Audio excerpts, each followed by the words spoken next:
स्वागत है आपका हमारी इस खास पेशकश में। मैं हूं आपके साथ गीतू चौहान और आज बात होने वाली एक बड़े मुद्दे की। सीएम भूपेश बघेल का 4 मई से प्रदेश भर का मेगा दौरा शुरू होने वाला है। इसके लिए रूट तैयार कर लिया गया है। बलरामपुर से सीएम अपनी यात्रा की शुरुआत करेंगे और इस दौरे में सबसे खास बात यह है कि दौरे का सिर्फ रूट तय है और सब कुछ सीक्रेट रखा गया है।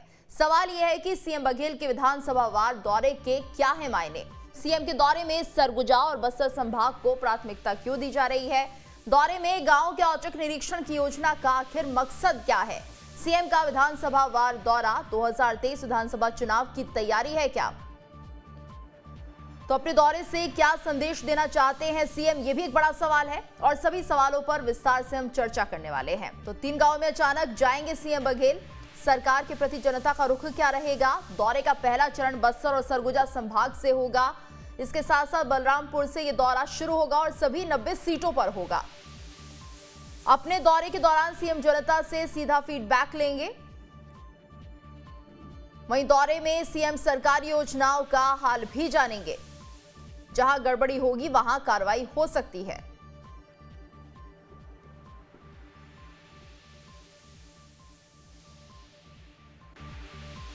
तो सीएम के दौरे से एक पंथ कई काज होने वाले हैं और इस तरह से सीएम भूपेश बघेल जब दौरा करने निकलेंगे तो जहां पर गड़बड़ी पाएंगे वहां पर कार्रवाई भी की जाएगी। तो सत्ता में आने के बाद एक बार प्रदेश भर का दौरा कर चुके हैं सीएम भूपेश बघेल और फिर से इस दौरे की शुरुआत की जा रही है। जो योजनाएं लागू करने की बात कही जा रही थी उनका इंप्लीमेंटेशन हो रहा है कि नहीं, ये देखा जाएगा और ऐसे में कमियों के बारे में भी पता चल पाएगा।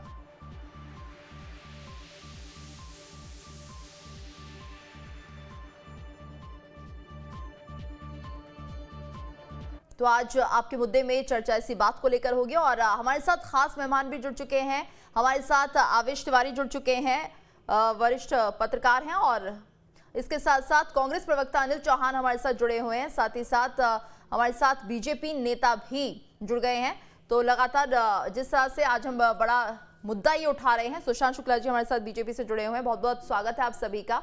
तो लगातार हम ये चर्चा कर रहे थे कि आखिर 2023 की तैयारी इसे माना जाए और कहीं ना कहीं एक बड़ा सवाल अब ये उठ रहा है कि 3 गांवों में अचानक जब पहुंचेंगे सीएम भूपेश बघेल तो आखिर क्या इसके मायने निकाले जाए। सबसे पहले आपका ही रुख करेंगे अनिल जी। जिस तरह से हम देख रहे हैं सीएम भूपेश बघेल की पूरी तैयारी है कि ये देखा जाएगा कि कहां पर कितना काम हुआ है, कौन सी योजना लाभप्रद हुई है लोगों के लिए, वाकई उनका फायदा मिल रहा है कि नहीं, और क्या मायने निकाले जाए इस दौरे को लेकर।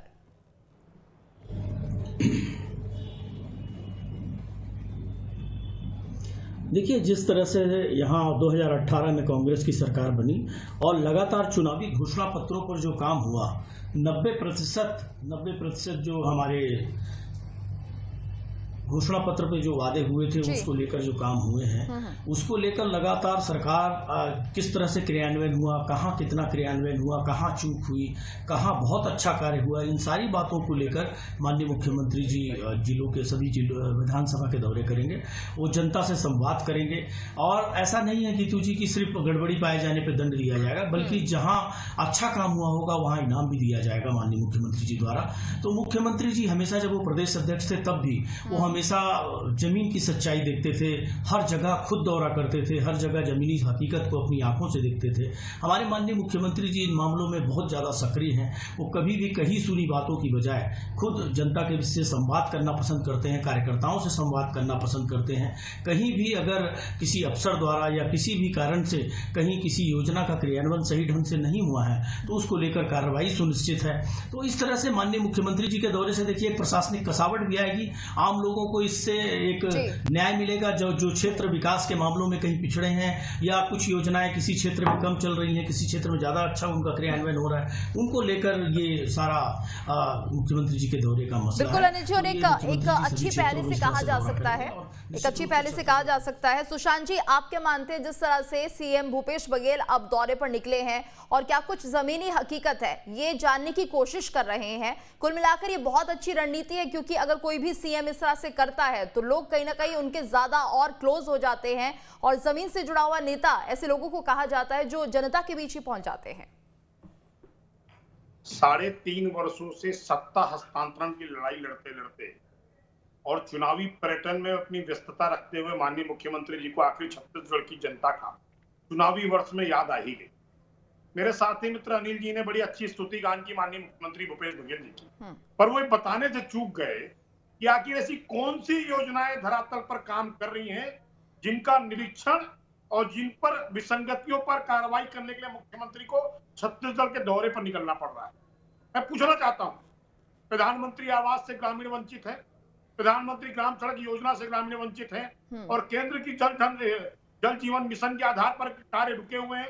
केंद्र सरकार की योजनाओं पर छाती पीट कर अपना श्रेय लेने की लड़ाई लड़ने वाले माननीय मुख्यमंत्री और उनके लापता मंत्रीगण ये बताने का प्रयास करें कि 3.5 वर्षों में छत्तीसगढ़ की जनता के लिए माननीय भूपेश बघेल और कांग्रेस की सरकार ने ऐसी कौन सी योजना लाई कि ग्रामीण परिवेश में व्यापक बदलाव की स्थिति बनी है, जिसका निरीक्षण या जिसके विरुद्ध हुए क्रियान्वयन के विरुद्ध कार्रवाई के लिए सुनिश्चित करने निकले हैं।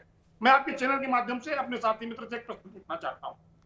भ्रष्टाचार, धोखाधड़ी, विश्वासघात और अराजकता को समर्पित ये जवाब दे आज कि तबादला उद्योग के आधार पर जो वसूली की दुकान चल रही है, खनिज पर, सीमेंट पर, रेत पर, मुरुम पर जो लूट की दुकान चल रही है, शराबबंदी के नाम पर कोचियाओं को संरक्षण की जो व्यवस्था दी गई है, खाने नीलामी पर है, अपराधी नियंत्रण से बाहर है, अराजकता चरम पर है, इस पर भी माननीय मुख्यमंत्री जी क्या कार्रवाई सुनिश्चित करेंगे?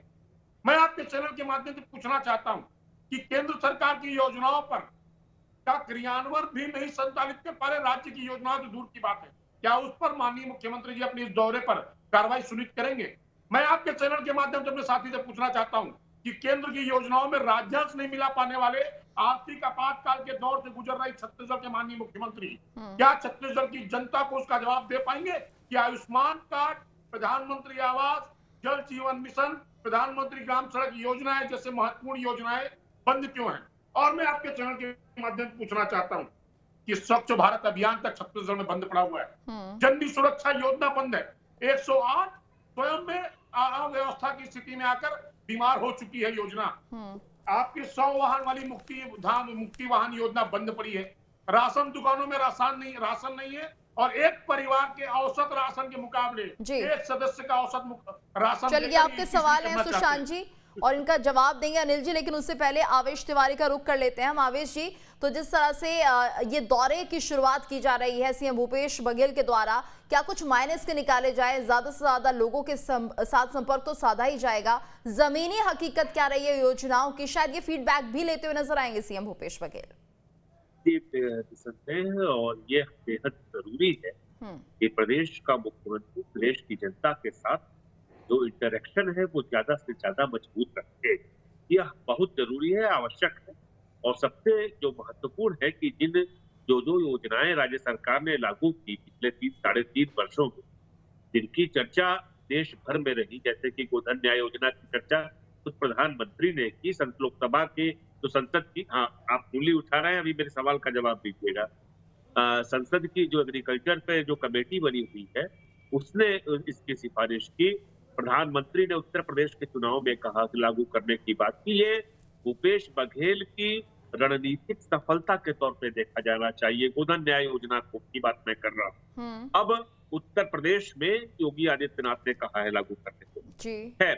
दूसरी बात राजीव गांधी किसान न्याय योजना है। तो दरअसल देखिए, यह बात बार बार मैं कहता रहा हूँ कि ऐसा नहीं है रमन सिंह ने कोशिश नहीं की थी, रमन सिंह जी ने भी कोशिश की थी 2013 में, लेकिन प्रधानमंत्री मोदी जब आए 2014 में उन्होंने उनको सफल नहीं होने दिया, जिसका नतीजा 2018 के विधानसभा चुनाव के रूप में हार के रूप में उनको मिला।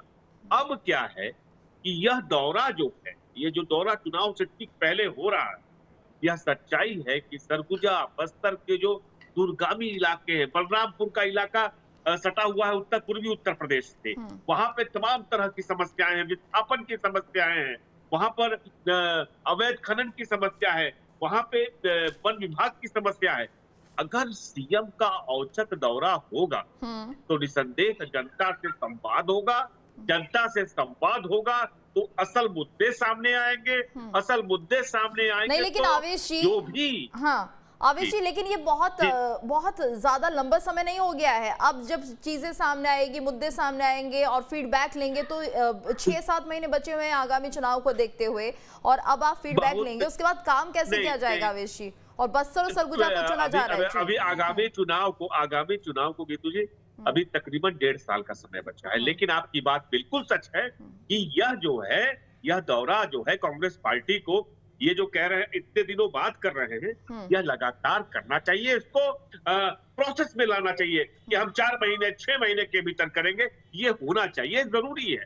लेकिन एक बात सच है कि जिस तरह से कोविड की 2 लहरें आई, जो तमाम पूरे देश में मौत का तांडव मचा हुआ था, अभी बीजेपी के मेरे मित्र कह रहे थे कि 100 वाहन वाली योजना खत्म हो गई। अरे भैया बढ़िया है छत्तीसगढ़ में किसी की मौत न हो। कम मौतें हुई हैं कोविड के दौरान, ये बहुत शुभ संकेत है। योजना मैंने बताई आपको। जी हाँ बिल्कुल, मैंने देखा तो अच्छी बात है। मुक्तांजलि की योजना बंद है, भगवान न करे किसी की मौत हो, क्योंकि इस तरह की योजनाओं का क्या हुआ। चलिए अनिल जी तो सवाल कई हैं, जिस तरह से सुशांत जी भी कह रहे हैं कि जो केंद्र की योजनाएं हैं वो प्रदेश में लागू क्यों नहीं होती है, तो क्या इसके पीछे भी राजनीति है? अगर आयुष्मान कार्ड बनाने की बात कही जा रही है तो वो तो कहीं ना कहीं एक ऐसी स्कीम है जो लोगों को इसका फायदा ही देगी, मेडिकल सुविधाएं देगी। तो इस तरह की जो योजनाएं हैं, पीएम आवास योजना हो गई, या जिस तरह से सुशांत जी बात कर रहे हैं, तो क्या ये भेदभाव या कुछ इस नियत से किया जा रहा है कि केंद्र की योजनाएं लागू नहीं करनी है छत्तीसगढ़ में? क्या मकसद है इसके पीछे?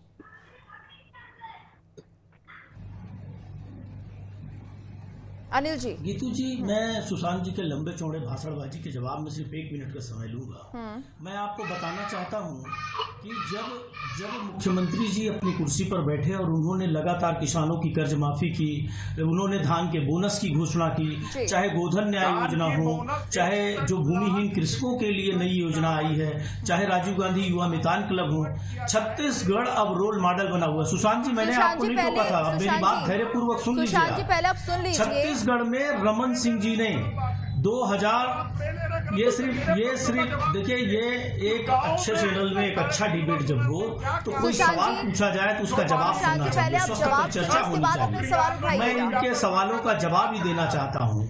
ये जबरदस्ती का हंगामा करके ये सुनना नहीं चाहते, क्योंकि इनके पास ये बौखलाहट है इनकी सरकार की लोकप्रियता, खैरागढ़ की हार, लगातार 4 उपचुनाव की हार की बौखलाहट में ये मानसिक संतुलन खो चुके हैं भारतीय जनता पार्टी के लोग। हमारे साथी मित्र को अगर कोई सवाल पूछे हैं तो क्रमशः मुझे जवाब देने दे, उसके बाद ये जवाब दें। तो गीतू जी, मैं आपको ये बताना चाहता हूं कि छत्तीसगढ़ आज पूरे देश में रोल मॉडल बना हुआ है।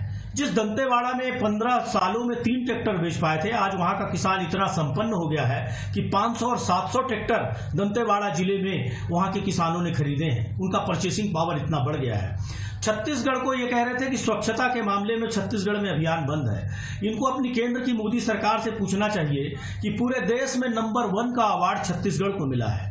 यहाँ बड़ी संख्या में आवास भी बन रहे हैं और केंद्रीय योजनाओं का इतना अच्छा क्रियान्वयन हो रहा है कि केंद्र से आई हुई टीम ही लगातार हमको इनाम दे रही है, लगातार राज्य सरकार को प्रोत्साहित कर रही है। सुशांत शुक्ला जी को अपना सामान्य ज्ञान और अच्छा करना चाहिए कि जिस तरह से छत्तीसगढ़ में योजनाओं का क्रियान्वयन हो रहा है उसके लिए इन्हीं की सरकार के नुमाइंदे, इन्हीं की सरकार के मंत्री, अभी कल भी एक माननीय मंत्री जी आए थे और छत्तीसगढ़ के सरकार की तारीफ करके गए हैं कि छत्तीसगढ़ में बहुत अच्छा क्रियान्वयन हो रहा है। दूसरी बात गीतू जी, मैं बताना चाहूंगा आपको, जहां ये चीट फंड कंपनियों और कमीशन खोरी की बात कर रहे थे, छत्तीसगढ़ में 15 सालों की रमन सरकार में लगातार चीट फंड कंपनियों ने कई हजार करोड़ का यहां के किसानों को, आम लोगों को, शासकीय कर्मचारियों को, महिलाओं को सबको चूना लगाया। चीट फंड कंपनियों की संपत्ति को नीलाम करके भूपेश सरकार लोगों का पैसा वापस करने का प्रयास कर रही है और लगातार बहुत बड़ी मात्रा में सफलता भी मिली है। कई जिलों में इसके लिए स्पेशल कमेटी भी बनी है। और मैं आपको बता दूं, जो ये शराब और गांजे की तस्करी करते थे रमन सरकार में, इनके जो कोचिए और दलाल होते थे, उसको लेकर नारकोटिक्स दल का गठन किया गया है प्रति जिले में पुलिस के। तो देखिए, कानून व्यवस्था से लेकर योजनाओं की क्रियान्वयन तक भूपेश सरकार ने बहुत काम किया है। जीतू जी, दूसरी बात पर मैं आऊंगा। माननीय मुख्यमंत्री जी ने जब सत्ता संभाली उसके 1 साल बाद, मैं आप सबकी जानकारी के लिए बता दूं, 1 साल बाद उन्होंने छत्तीसगढ़ के हर विधानसभा का दौरा करने का प्रयास किया। उसके बाद कोविड की महामारी आई, इसी क्रम में वो बिलासपुर से लेकर जांजगीर, रायगढ़, कोरबा, अंबिकापुर सभी जिलों में उन्होंने दौरा किया। उसके बाद कोविड की महामारी के बाद दौरों पर रोक लगी और भीड़ भाड़ कहीं नहीं होना था, वो ऑनलाइन सभी जगह से जुड़े, बाकी माध्यमों से जुड़े। उसके बाद अब जब कोविड की महामारी शांत हुई है तो ये इसको चुनावी चश्मे से नहीं देखना चाहना चाहिए। माननीय मुख्यमंत्री जी ने फिर जनता से संवाद का रूबरू होने का बिना किसी इलेक्ट्रॉनिक डिवाइस के इस्तेमाल के उन्होंने प्रयास किया है और वो फिर जनता के बीच जा रहे हैं कि छत्तीसगढ़ सरकार के वो कार्यों की सिर्फ सफलता और असफलता ही नहीं पूछ रहे हैं, वो छत्तीसगढ़ की जनता से फीडबैक लेना चाहते हैं कि कैसे हम किसानों का भला करें, कैसे आम लोगों के साथ सरकार काम करे। और देखिए, छत्तीसगढ़ की सरकार, कांग्रेस की सरकार जन सरोकार को बहुत बड़ा मुद्दा मानती है। जैसे शराबबंदी पर ये बार बार भारतीय जनता पार्टी के लोग उछलते हैं, 100 में 99 वादे कांग्रेस ने पूरे किए, शराबबंदी की बात करते हैं, वो एक जन सरोकार का विषय है। उसके लिए राजनीतिक समिति, प्रशासनिक समिति और सामाजिक समिति, 3 समितियों के गठन के बाद और लगातार उनसे सुझाव लिया जा रहा है, कमेटियों की बैठक चल रही है और उस ओर भी कदम बढ़ रहे हैं। मैं आपको बताना चाहूंगा कि लगभग 100 शराब दुकानें लगभग 70 बार इस सरकार ने बंद कर दिए हैं और लगातार छत्तीसगढ़ में शराबबंदी की ओर सरकार बढ़ रही है। अगर शराबबंदी एकाएक कर दी गई, जैसा कि हम लोगों ने कोविड के समय भी देखा कि बड़ी संख्या में लोग ऐसी शराब का सेवन करते हैं जिसमें जहरीले पदार्थ मिले रहते हैं, बड़े संख्या में जनहानि होती है। छत्तीसगढ़ का जो मूल निवासी आदिवासी यहाँ का, वो उसकी संस्कृति में शराब शामिल है। कैसे हम जन जागरूकता लाएं? और सरकार, देखिए, मैं इस विषय को बहुत फिर आपको बल देकर कहूंगा कि छत्तीसगढ़ जन सरोकार से छत्तीसगढ़ की सरकार, भूपेश सरकार काम कर रही है और चाहती है कि जनता का इन्वॉल्वमेंट हो हर बात में। तो सिर्फ ये एक दौरा नहीं है कि हमारी कितनी योजनाओं का क्रियान्वयन कितना अच्छा हुआ। सुशांत जी, तो ये देखिए, शराबबंदी के लिए तो प्लान बनाए जा रहे हैं, प्रदेश सरकार तो कह रही है हम प्लान बना रहे हैं। हर सवाल का जवाब दिया है। मेरे साथी वरिष्ठ पत्रकार महोदय ने कहा कि एक सवाल मेरा जरूर है जीतू जी, सुशांत जी से, कि इनके मुख्यमंत्री को 2017-18 में क्यों कहना पड़ गया कि अगर 1 साल हम कमीशन खोरी बंद कर दिए तो 15 साल छत्तीसगढ़ में राज करेंगे? मैं जवाब दूंगा। मुख्यमंत्री को स्वयं ये बयान भारतीय जनता पार्टी के कार्यक्रम में देना पड़ा। इसका सुशांत जी जरूर जवाब दें कि क्या इस कमीशन खोरी के कारण ही आज आप लगातार इस स्थिति में आ गए और 4 चुनाव भी हार गए हैं? आपकी विश्वसनीयता जनता के बीच खत्म हो गई है। यहाँ धर्म और जाति का कोई काम नहीं चल रहा है क्या भारतीय जनता पार्टी का? खैरागढ़ भी इनका फ्लॉप हो गया, कमरधा भी इनका फ्लॉप हो गया, बहुत धार्मिक सद्भावना बिगाड़ने का प्रयास किए। जो करता जाता दूसरे पर उंगली नहीं उठाते, जिनके सरकार में थाने की नीलामी, उसका परिणाम आपको 2018 के चुनावों में मिल चुका है। आपके मुख्यमंत्री ने स्वीकार किया था कि वसूली की दुकान चल रही है सुशांत जी। और सुशांत जी, भारतीय जनता पार्टी की सरकार में सुशासन पर क्या बोलूं, व्यक्तिगत टिप्पणी हो जाएगी।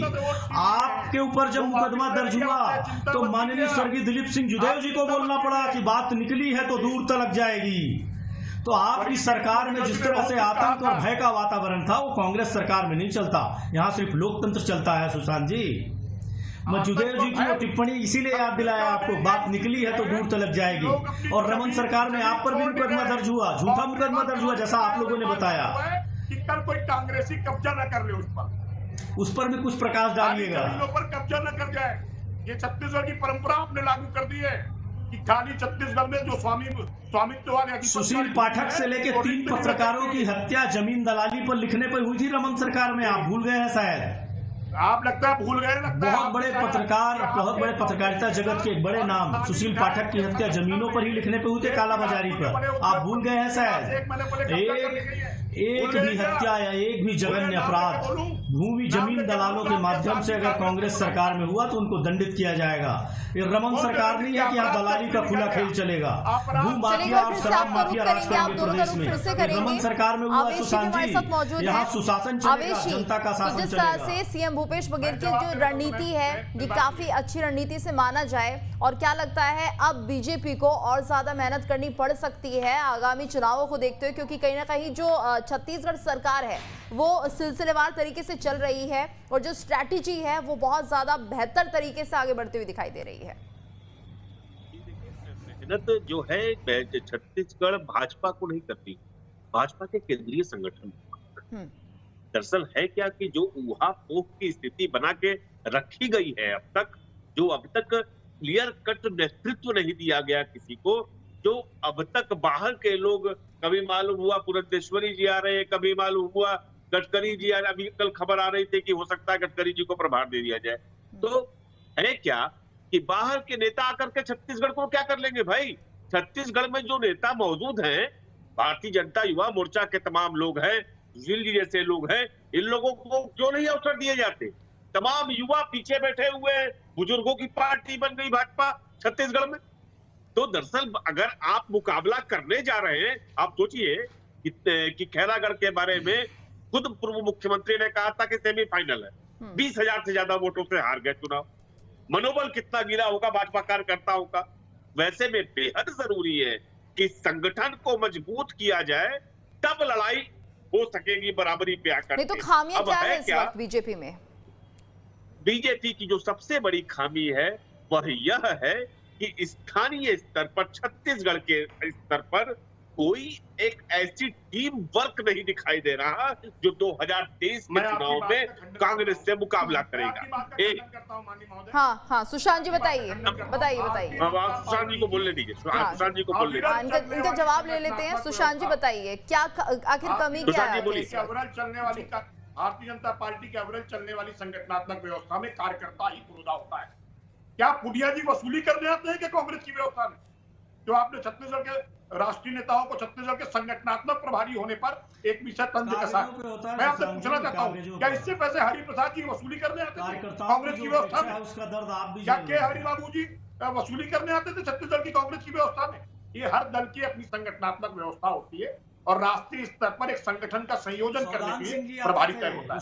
परंतु मैं विषय पे आता हूँ कि भूपेश बघेल जी के दौरे में उनको जवाब देना होगा कि छत्तीसगढ़ का युवा 2500 बेरोजगारी भत्ते के लिए आज भी ठगा जा रहा है। थाने नीलामी पर अराजकता चरम पर है।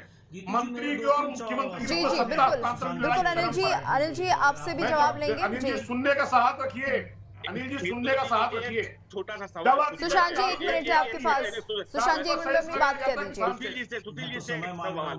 जी से एक सवाल। योजनाएं बंद चालू है और चलिए आवेश जी बताइए जल्दी से 20 सेकंड में। भाजपा के साथी से एक छोटा सा सवाल चाहिए, का जवाब चाहिए। महंगाई के मुद्दे पर पेट्रोल डीजल का दाम और तमाम घरेलू उपयोगों की चीजों का दाम इतना बढ़ा है, उसको लेकर के छत्तीसगढ़ भाजपा ईमानदारी से पब्लिक के बीच क्यों नहीं जाती? उनको अपनी बात क्यों नहीं कहती कि भैया ये वजह है इसलिए बढ़ गई? आप लोग क्यों भाग रहे हो? सुशांत जी बताइए। जी बिल्कुल। भारतीय जनता पार्टी का कोई कार्यकर्ता, कोई पदाधिकारी भाग नहीं रहा है। देश की जनता इस महंगाई के विरोध में देश के साथ है, इसलिए जनता भारतीय जनता पार्टी को बेहतर और बहुमत के साथ प्रस्तुत कर रही है। देश को निर्णायक चलाने मुंह नहीं दिखा पा रहे हैं जनता को आप सुशांत जी। ये क्या बात है? महंगाई पर जनता आपके साथ है, महंगाई पर जनता साथ और देश की जनता महंगाई के साथ नहीं है, व्यवस्था के साथ है। और अगर देश को अगर आर्थिक तौर पर मजबूत करना है तो जनता अगर अपना मतदान देकर भाजपा को बहुमत दे रही है तो आप ये समझ लें कि आपकी छोटी बातों के खिलाफ नहीं। लेकिन छत्तीसगढ़ में उतना सहयोग मिलता हुआ नहीं दिख रहा है सुशांत जी। मुझे सुनाई नहीं दे रहा। छत्तीसगढ़ की स्थिति कुछ अलग है। ये बहुत छत्तीसगढ़ की सिर्फ एक परिस्थिति है कि चारों ओर अंधेरा है और पहरेदार लुटेरा है। सिर्फ वसूली और नहीं तो निकलना तो आपको ही होगा उसमें से बाहर। भूपेश बघेल आर्थिक आपातकाल पर लाके छत्तीसगढ़ को जी रास्ता आपको खुद निकालना होगा। सुशांत जी रास्ता आपको खुद निकालना होगा। अनिल जी आप कुछ कहना चाह रहे थे, 1 मिनट आपके पास।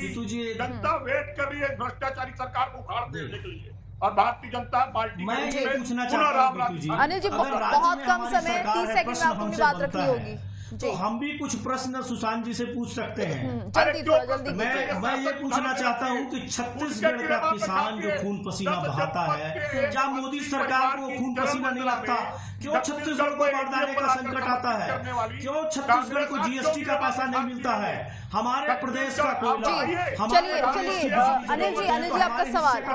अनिल जी आपका सवाल। 20 से 25,000 सुशांत जी जीएसटी को लेकर बहुत नाराजगी है। जीएसटी को लेकर क्या रुख है बीजेपी का? जी बस 30 सेकंड आपके पास।